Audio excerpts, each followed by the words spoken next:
देख रहे हैं महाबहस। 2027 की चुनावी सुगबुगाहट पहले से ही सामने आने लगी। इस बीच आज सीएम योगी आदित्यनाथ के एक बड़े बयान ने यूपी का सियासी रुख फिर राम मंदिर की ओर मोड़ दिया है। अयोध्या में सीएम योगी आदित्यनाथ ने कहा कि हम सत्ता के लिए नहीं आए, राम मंदिर के लिए सत्ता भी गंवानी पड़े तो कोई समस्या नहीं। सीएम योगी ने कहा कि जिस यूपी में उपद्रव होते थे वहां अब उत्सव हो रहे हैं। उधर संतों ने सीएम योगी के बयान का समर्थन किया है। तो वहीं समाजवादी पार्टी ने तंज कसते हुए कहा कि बीजेपी को अब सत्ता खोने का डर सता रहा है। इस पूरे माहौल के बीच सवाल ये, क्या योगी का राम पथ बीजेपी का विजय पथ? इसी पर आज की महाबहस। पहले रिपोर्ट।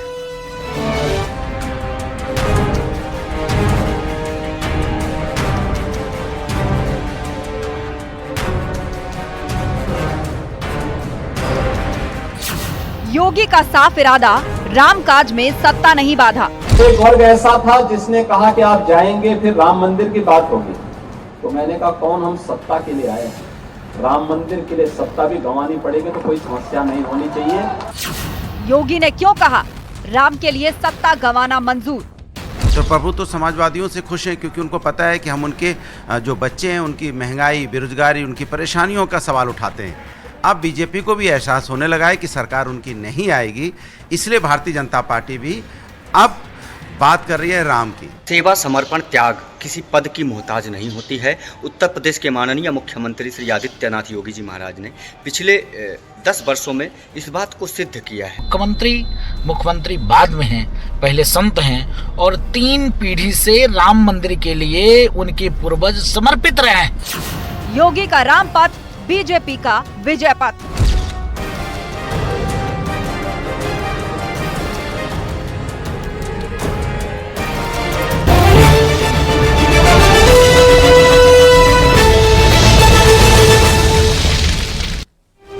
और अब वक्त है सवालों का जिन पर आज की पूरी डिबेट फोकस है। तो पहला सवाल आपके सामने रखने जा रहे हैं, योगी का साफ इरादा, रामकाज में सत्ता नहीं बाधा। आज बहुत बड़ी बात मुख्यमंत्री योगी आदित्यनाथ ने कह दी कि सत्ता रहे या ना रहे, रामकाज नहीं रुकेगा। उसके लिए चाहे सत्ता चली भी जाए कोई दिक्कत नहीं। योगी ने क्यों कहा सत्ता गंवाना मंजूर? ये इस वक्त का बड़ा सवाल है। विपक्ष इसके अपने ही मायने निकाल रहा है।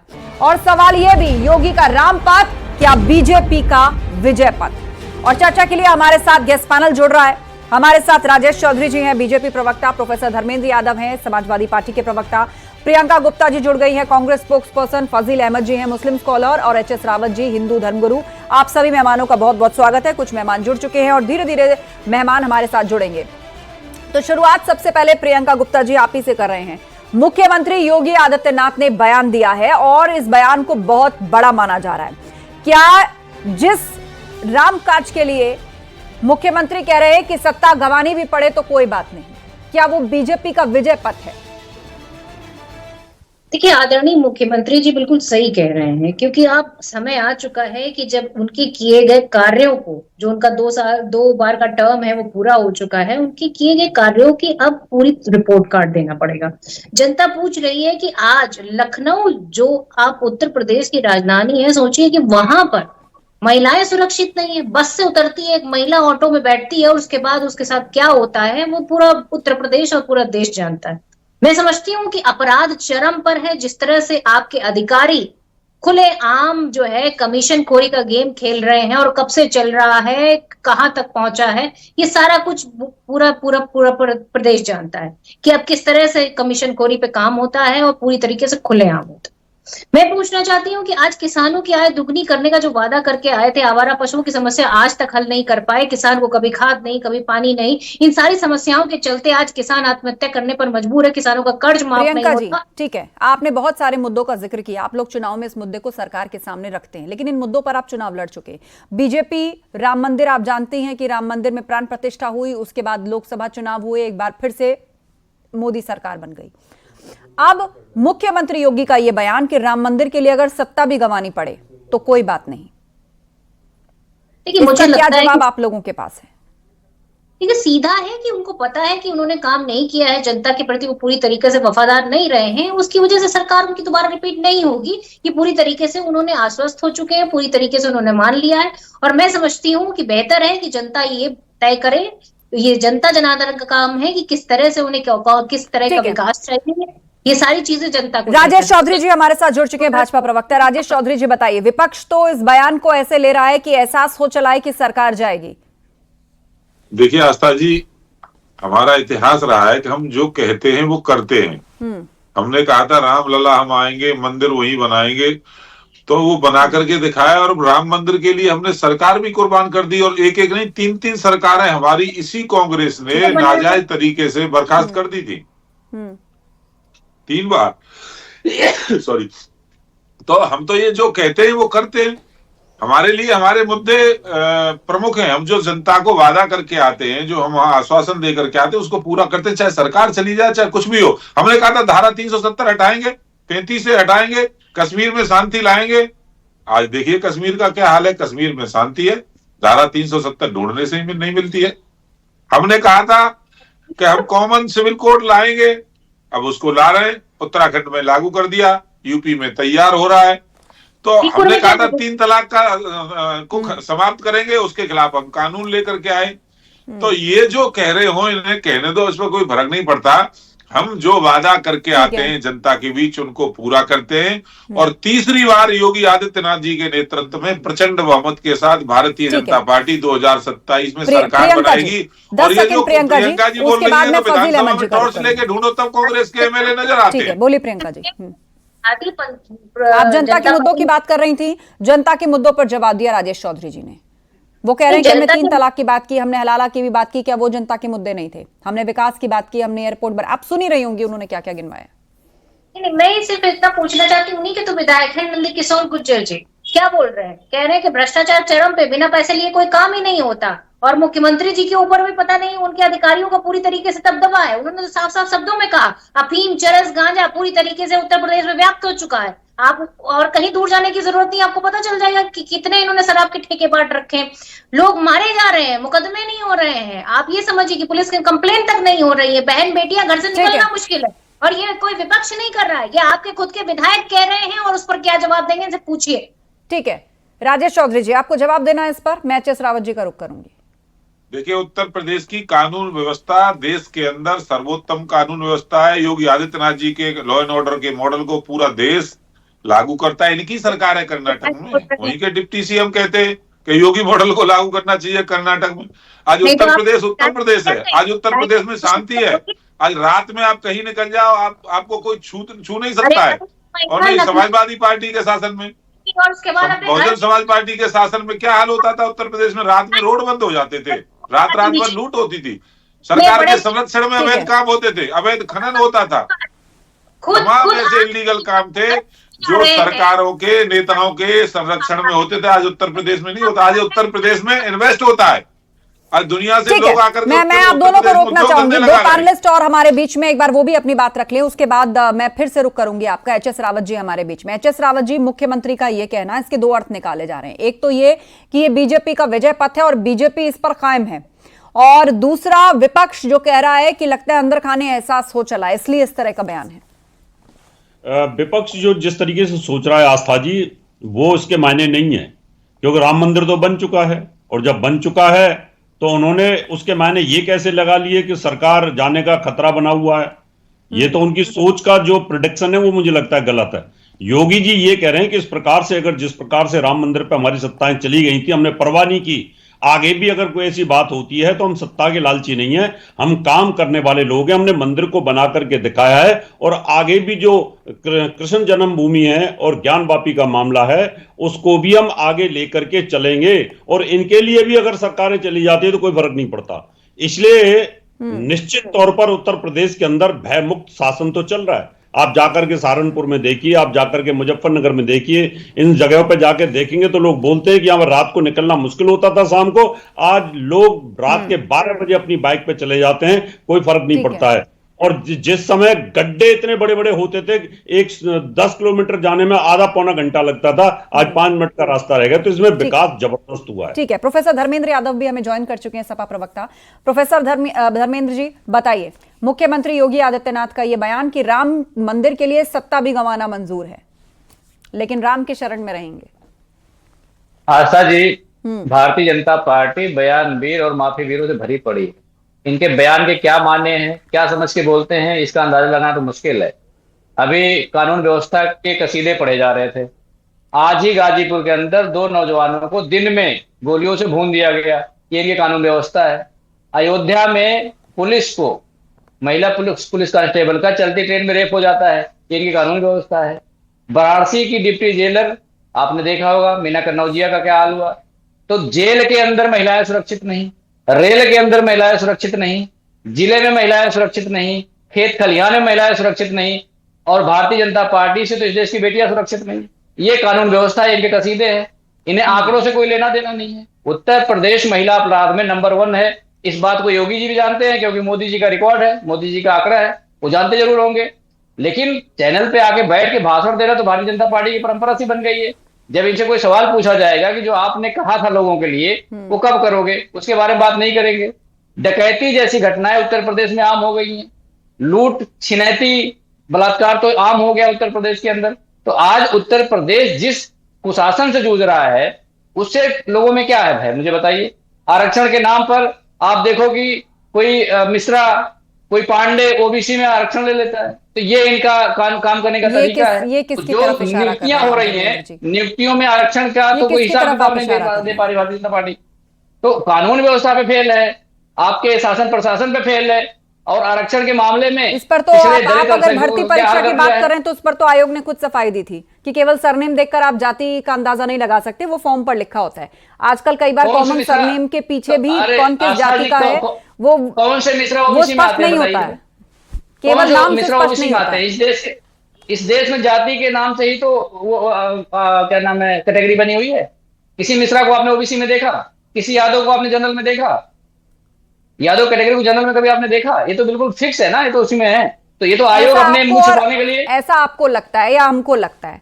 मतलब मैं उदाहरण नहीं देना चाहती, बहुत सारे ऐसे सरनेम है, बहुत सारे ऐसे जनरल कैटेगरी के भी सरनेम है जिसको ओबीसी और SC STs भी यूज करते हैं, वाइस वर्सा है। तो फॉर्म पर लिखा होता है कौन किस कैटेगरी से है, उससे एस्टेब्लिश होता है। केवल नाम देखकर आप लिस्ट में मार्क कर देंगे वो 100% सच नहीं हो जाएगा। आस्था जी, ये आयोग का भी जवाब था। मैं बता रहा हूँ, जो सरनेम हम जिसपे आपत्ति हमारी है, झा सरनेम कभी पिछड़ी जाति का नहीं होता है, मिश्रा सरनेम कोई पिछड़ी जाति का नहीं होता। हाँ, आप सिंह को आप कह सकते हो कि जनरल के लोग भी लगाते हैं, शेड्यूल कास्ट के लोग भी लगाते हैं, ओबीसी के लोग भी लगाते हैं। सिंह में आप इस बात को मान सकते हैं, हम भी मान सकते हैं। राजेश चौधरी जी, जिसमें नहीं मान सकते हमारी आपत्ति उसमें है। तो आज भारतीय जनता पार्टी जिस तरह से हर फोरम पर फेल हो रही है, किसानों के मुद्दे पे फेल है भारतीय जनता पार्टी, से झूठ बोल रहे हैं। आप इसको यहाँ देख रही होंगी। रेप की बात कर रहे थे, अयोध्या के अंदर एक दलित बेटी के साथ रेप हुआ और समाजवादी पार्टी के अध्यक्ष ने किया, समाजवादी पार्टी के अध्यक्ष ने किया, और डीएनए टेस्ट होकर के आया। एक समीर के मुंह से नहीं निकला, अखिलेश यादव के मुंह से एक शब्द नहीं निकला, क्योंकि वो मुसलमान था। बलात्कार करने वाला मुसलमान था, इसलिए सपा के प्रवक्ता के मुंह में एक शब्द नहीं बोला होगा, एक नहीं बोलेंगे। ये इनको मुस्लिम तुष्टीकरण बनानी है, इनको बलात्कार का मुद्दा उसके वोट बैंक को प्रभावित नहीं करेगा। और जहां तक ये ओबीसी की बात कर रहे थे, ये इनको ज्ञान नहीं है, शायद ये नकल करके पढ़े होंगे, सपा के शासन में इन्होंने डिग्री हासिल की होगी। ओबीसी के अंदर कारपेंटर जो जाति होती है वो मिश्रा लिखती है, वो शुक्ला लिखती है। ओबीसी के अंदर जोगी जो जाति होती है वो शर्मा लिखती है। और आप सरनेम पर ही बहस कर रहे थे, वो बता रहे हैं। सुनिए आप जो सरनेम आपने एग्जाम्पल के तौर पर सामने रखे। भाई सरनेम से किसी की जाति नहीं पहचानी जा सकती है, सरनेम से नहीं पहचान सकते। ये तो आपके जमाने में होता था, आप लोग दुकान खोल करके बैठे थे, चाचा भतीजे दोनों। चाचा के अलग टेंडर पड़ते थे नौकरियों के, भतीजे के अलग टेंडर पड़ते थे। झगड़ा इस बात का था समाजवादी पार्टी में, कौन ज्यादा पैसे खाएगा और भर्तियां करेगा। चाचा और अखिलेश यादव, एक तो आप लोग विषय को दूसरी तरफ ले गए और ऊपर से एक साथ लगातार बोल रहे हैं इस तरह काउंटर आर्ग्यूमेंट्स। हमारे बीच में फजील अहमद जी भी हैं, आप सभी शांत हो जाइए। मुस्लिम स्कॉलर फजील अहमद जी भी हैं। फजील जी ये बताइए, सीएम योगी का यह कहना कि राम मंदिर के लिए सत्ता गंवाना भी मंजूर, विपक्ष इसके अपने मायने भले ही निकाल रहा हो, लेकिन यह स्पष्ट कर दिया गया है सीएम की तरफ से कि भाई यह मैसेज दिया जा रहा है कि रामकाज या राम मंदिर उसके लिए सत्ता रहे या जाए, वो उनके लिए सबसे ऊपर रहने वाला है। आस्था जी, हम लोग दिल्ली में रहते हैं, इनके शीर्ष नेतृत्व की कुछ चर्चा आपस में चल रही है इनको हटाने के लिए। अब उस डर से कुछ बोल रहे हैं कि अभी से माहौल बना दिया जाए। अरे झूठ क्यों बोल रहे हो आप बैठ के यहाँ पर? निजी मामलों से अरे भाई झूठ क्यों बोल रहे हो? झूठ मत फैलाइए। आपसे डिस्कस करने आए थे क्या? आपसे कोई दिल्ली में पूछने आया था किसको हटाना है, किसको बीजेपी में पदाधिकारी बनाना है? अरे तभी देखिए, विषय पे बात करिए ना, झूठ मत बोलिए आप बैठ करके। इतना राम अच्छा, बात पूरी होने दीजिए। धर्म के आड़ में ये लोग अपने गुनाहों को इतना छिपा रहे हैं। धर्म की आड़ में नहीं, मुस्लिम तुष्टीकरण नहीं होगा। अब इस देश के अंदर औरंगजेब की कबर को उखाड़ने का ही काम होगा, उसको नहीं कोई रोक सकता। ब्राह्मण तुष्टीकरण देश के अंदर भगवान राम का मंदिर बना है, तो मथुरा के अंदर दावे के साथ कहता हूँ भगवान कृष्ण का मंदिर भी बनेगा। आप चिंता मत करिए, आप नहीं रोक पाएंगे। अब ये मुगलों का शासन नहीं है, अब ये औरंगजेब का शासन नहीं है, अब ये अखिलेश यादव का शासन नहीं है, मुलायम सिंह यादव जी का शासन नहीं है। ये शासन योगी आदित्यनाथ जी का शासन है, ये शासन नरेंद्र मोदी जी का शासन है। इसमें भारतीय संस्कृति को पुनर्जीवित किया जा रहा है। एक एक मंदिर बनेगा, चिंता मत करिए, आप परेशान मत होइए। आपको ऐसे ही दर्द देते रहेंगे। बचाने का शासन। अभी थोड़ा मिर्ची और लगेगी आपको, अभी थोड़ा धैर्य रखिए। कोई मिर्ची नहीं लगेगी, मिर्ची आपको लगेगी। अभी आपको और मिर्ची लगेगी। सुनिए, औरंगजेब की तलवार के बात पूरी होने दीजिए ना। औरंगजेब की तलवार के सामने जब आपके पूर्वजों ने अपना सर झुका करके इस्लाम ग्रहण किया था, वही उन्हीं की संतान तो आप है। जो डर गए थे वो मुसलमान बन गए भाई। डरपोकों की जो संतान है वही आज मुसलमान है। हम लोग आपके औरंगजेब की तलवार के सामने एक हाथ में तलवार, एक हाथ और में आज भी कुरान, लोग छोड़ रहे हैं। 5 करोड़ लोग को दिल स्वीकार कर दिया, वो मुसलमान 2014 तलवार से लड़े और लड़ते रहे। वो हिंदू, यही डेफिनेशन है हिंदू और मुसलमान की। एक सेकंड, फजील अहमद जी और राजेश जी, आप दोनों शांत रहिए, दोनों शांत रहिए। मैं जिसका नाम लूंगी उसको जवाब देना है। फाजिल जी, अब समाजवादी पार्टी ये कह रही है कि सत्ता खोने का डर सता रहा है। नहीं, सत्ता जाएगी आएगी, अभी तो 27 में टाइम है। और दूसरी बात यह है कि इनके सीनियर आईएएस अफसर 5% कमीशन लेते हुए सस्पेंड हुए, वो भी बहुत मुश्किल से सस्पेंड हुए। क्या नाम है, शायद अभिषेक नाम है शायद। और एक अनिल सागर सीनियर आईएएस अफसर हाईकोर्ट के हस्तक्षेप के बाद सस्पेंड हुए, मतलब वो भी कमीशन मांग रहे थे। इस तरह से खुल्लम खुल्ला आईएएस अधिकारी जिस सरकार में इतना करप्ट हो, तो छोटे लोगों का क्या कहना भाई? बड़े मियां तो बड़े मियां, छोटे मियां सुभान अल्लाह। जब आईएएस सीनियर आईएएस अफसर इस सरकार में इतना करप्ट हो चुके हैं कि उनको 5% कमीशन खुल्लम खुल्ला मांग रहे, बाकायदा अपने पीए को उसके घर भेज दिया कि पैसा मांग के लाओ। भ्रष्टाचारियों की सरकार तो पहले होती थी, आज इस सरकार में कोई भ्रष्टाचार नहीं कर सकता है। सुनने का आज संभल के अंदर जो मस्जिद पर अवैध कब्जा, और सुनिए ना सर, अवैध कब्जा कर रखा है। और सुनिए, हाई कोर्ट ने कहा है कि वो मस्जिद नहीं है, वो विवादित ढांचा है। आज जो जिस प्रकार से वक्फ के नाम पर संपत्तियों को कब्जाने का आप लोग काम करते थे, वो अब नहीं हो सकता इस सरकार में। आपके पेट में दर्द होता है, फिर इनको भी बोलने के नाम पर डकैती डालेंगे, वक्फ के नाम पर अवैध कब्जा करेंगे, भूमाफिया का काम करेंगे। ये समस्या आपको पैदा हो रही है। बाबा लोग की हत्या क्यों हो रही है? बाबा लोग की हत्या जमीने के लिए हो रही है, आपको पैदा हो रही है। भूमाफिया ही तो हत्या कर रहा है। 2-2 करोड़ की बिजली चोरी करेंगे सांसद समाजवादी पार्टी का हत्या हो गई, बाबा की चोरी, वो भी 2-2 करोड़ की जमीने के लिए कर दिए। इनके मोहल्लों में चले जाइए मुसलमानों के में, कोई चोरी के अलावा दूसरा काम नहीं हो रहा है। कोई बिजली चोरी जमीन के लिए होती है, अब वो उसको रोका जा रहा है। तो ये जो है इधर किसी मौलाना की हत्या नहीं हुई, सैकड़ों बाबा लोग मार दिए गए अपने ही चेले द्वारा। सैकड़ों बाबा लोग मार दिए गए मंदिर में अपने चेलों को दिया। विषय को कहां से कलम करने का काम, कहां से कहां विषय को ले जा रहे हैं? मुद्दा यहाँ पर यह है कि 2027 के लिए अभी से ही एजेंडा तय होने लगा है। एचएस रावत जी हमारे बीच में। एचएस रावत, ब्राह्मणों को तुष्टिकरण करते, बीजेपी राम मंदिर का मुद्दा नहीं छोड़ेगी। एचएस रावत जी, यही आपकी मंशा है। लेकिन मेरा आपकी मंशा चलेगी नहीं। एक सेकेंड, शांत रहिए राजेश जी और फाजिल, आप दोनों शांत रहिए, फिर बोलने का मौका मिलेगा। बाकी पैनलिस्ट को बोलने दीजिए। रावत जी, मेरा मानना ऐसा है, राम मंदिर के ऊपर हमारी सरकारें जा चुकी थी, लेकिन अब कृष्ण जन्मभूमि और ज्ञानवापी और संभल, इनके ऊपर अगर सरकार चली जाए तो कोई फर्क नहीं पड़ता, इनको तोड़ देना चाहिए ईदगाह जो बनी हुई है। मेरा ऐसा मानना है, मैं एज ए अपने इंडिविजुअल अपना विचार रख रहा हूं। और अगर ऐसे दिल्ली के अंदर तोड़ने के लिए बुलडोजर किया था, उसका क्या हो रहा है साहब? क्योंकि जो डीडीए लैंड पर ग्रीन बेल्ट में 3 मंदिर बुलडोजर डीडीए ने भेजा था कल दिल्ली के अंदर, उसको नहीं तोड़ेंगे? संविधान से बड़ा कुछ नहीं है। रावत साहब, संविधान से बड़ा कुछ नहीं है। 3 बुलडोजर जा करके 3 मंदिरों को तोड़ने के लिए आदेश हर तरह के अवैध अतिक्रमण पर एक्शन देखा गया। लाउड स्पीकर भी दोनों ही जगह से हटवाए गए थे ना, मंदिर से भी और मस्जिद से भी। तो आप निश्चिंत रहिए, जो अवैध है उस पर पूर्व में भी एक्शन हुआ है, ऑनरेबल कोर्ट है, सिस्टम है, भरोसा रखिए, ठीक है। वरना सवाल आप लोग उठा सकते हैं, लेकिन फिलहाल विषय को भटकाइए। रावत जी, जय श्री राम बोल के मैं फजील भाई आपको बताना चाहता हूं 2027 में बाबा का बुलडोजर फिर आएगा और वो उन अवैध मस्जिदों पे चलेगा, हम लोग तो उन 2014 अवैध से मंदिरों पे बुलडोजर चलेगा और जो हम लोग तो दुनिया बुलडोजर भर के 2014 सवार गाजी से जैसे देखा है। मेले कोई चल नई रहे बात थे बताइए ना। उन वो पर जो चलेगा। मंदिर तोड़ना और है दिल्ली के अंदर, छोटी वो छोटी कब जो उसको घटनाएं कब हो रही तोड़ेंगे? हैं, उसमें ये भी जो तो बुलडोजर चलेगा। संविधान तो सबके लिए बराबर है ना। 3 ये मंदिर को आस्था दी, सपा के ही सुप्रीम गुंडे हैं, कोर्ट ने ऑर्डर ये कर दिया सपा गिराने के के लोग लिए। जानबूझ वो के ग्रीन कर रहे बेल्ट में हैं। बना है। उन्होंने पहले भी इसी अतिक्रमण प्रकार की अवैध स्थिति अतिक्रमण पैदा की करके थी लोग कि मंदिर अपने बनाते लोगों को हैं। भेज सड़क देते पर हैं। मंदिर एक बना देते सेकेंड, हैं, आप लोग क्या कर रहे हैं? रोज अब डिबेट में करो, बैठते हैं, हम छुड़ा लेंगे इस बात आपको। को समझते होंगे। एंकर की बात सुन लीजिए, वरना जो मेहनत कर रहे हैं ना बोलने में, उसका कोई फायदा नहीं है। जनता को समझ ही नहीं आएगा आप क्या बोल रहे हैं। एक वक्त में दोनों लोग बोल रहे हैं। रावत जी 10 सेकंड खत्म करिए, उसके बाद फजील जी। नहीं फजील जी, शांत रहिए आप, शांत रहिए आप। अभी प्रोफेसर वरना साहब ने समझा जाएगा कि आपके पास कोई तर्क नहीं है। शांत रहिए फिलहाल। बदमाशी हो रही है, छनरई हो रही है, रिश्वतखोरी हो रही है। ये सारे की सारे सपा के कार्यकर्ता हैं। इनको पहले भी ऐसे ही हिदायत दी गई थी कि आप उपद्रव फैलाओ, हमारी सरकार अगर आ जाएगी तो हम सबको क्या छुड़ा आप देंगे। चाहते हैं कि मुझे ऑडियो मैनेज कराना पड़े? गुंडों को भी शांत छोड़ा रहिए। और बलात्कारियों को भी छोड़ा।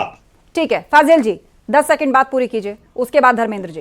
देखिए, इतना धर्मांधता का चढ़ गया है कि एक लड़का एक माँ बेटी की कार से रौंद दिया गुजरात के अंदर, और जब रौंद दिया तो उसको लगा कि हम जय श्री राम बोलेंगे तो बच जाएंगे। वो निकल करके जय श्री राम बोलने लगा, वो धार्मिक नारे लगाने लगा। पकड़ा गया कि नहीं पकड़ा गया? सुनिए, नहीं पकड़ा गया कि नहीं पकड़ा दलितों की गया? हत्या करने किसी ने में, उसको सुन बचाने लीजिए, की कोशिश तो नहीं करी ना? बिहार में, अरे उसके दिमाग में तो वो बात आई ना।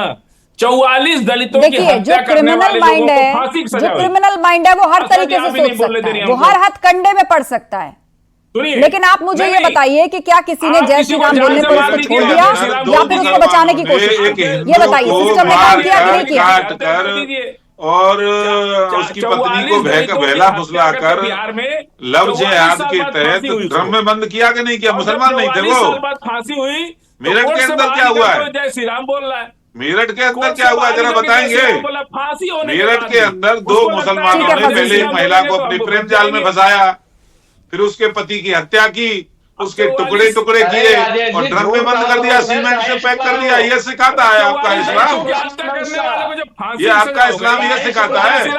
ये मस्जिद के अंदर से लव जिहाद चलता है, मस्जिद के अंदर से। ठीक है, शांत रहिए आप सभी, बात पूरी कर चुके आप लोग, शांत रहिए। प्रोफेसर धर्मेंद्र यादव, मस्जिद के अंदर धर्मेंद्र जी, हाँ 10 सेकंड धर्मेंद्र जी। राजेश यादव जी ठीक है, माफ कीजिए, राजेश चौधरी जी ठीक है, धर्मेंद्र यादव जी बोलिए। भारतीय जनता पार्टी के प्रवक्ता का ज्ञान इतना ज्यादा है। मेरठ में जो घटना हुई है उसमें साहिल शुक्ला नाम उस लड़के का, और उसको लव जिहाद की बात बता रहे हैं। घटना घटी है, साहिल शुक्ला ध्यान से पहले साहिल शुक्ला नाम उसका, उसके पति का नाम गौरव है, और आप उसमें लव जिहाद घुसेड़ रहे हो। यही तो दिक्कत है आपके साथ। आपका जो दिमाग का सर्किट है वो डाउन हो चुका है। आपका सर्किट कुछ भी नहीं देगा, दिक्कत आपकी आ गई है। आपके आउटपुट आपका फिक्स है। राजेश जी, आप हाल ही की घटना की बात कर रहे हैं ना, उसमें आरोपी का नाम साहिल शुक्ला है। कहते थे कि मुसलमान ने यदि बलात्कार किया है तो गलती हो जाती है। ये तो इनकी आइडियोलॉजी है समाजवादी पार्टी की भाई। अब सुनिए, मेरी बात सुन लीजिए, अब सुनिए। कर्नाटका के भारतीय जनता पार्टी के विधायक मुनि रत्नम है, जो विधानसभा के अंदर महिला के साथ रेप करते हैं। ये भारतीय जनता पार्टी का चरित्र है। भारतीय जनता पार्टी के हरियाणा के प्रजापति, हरियाणा के प्रदेश अध्यक्ष, हरियाणा के प्रदेश अखिलेश यादव जी की नाक का बाल होते धर्मेंद्र जी 5 सेकंड और उसके बाद प्रियंका जी। होटल के अंदर मेरे पास लास्ट 2 मिनट का वक्त है, इसको प्रॉपर्ली यूटिलाइज करें। अखिलेश यादव जी की सरकार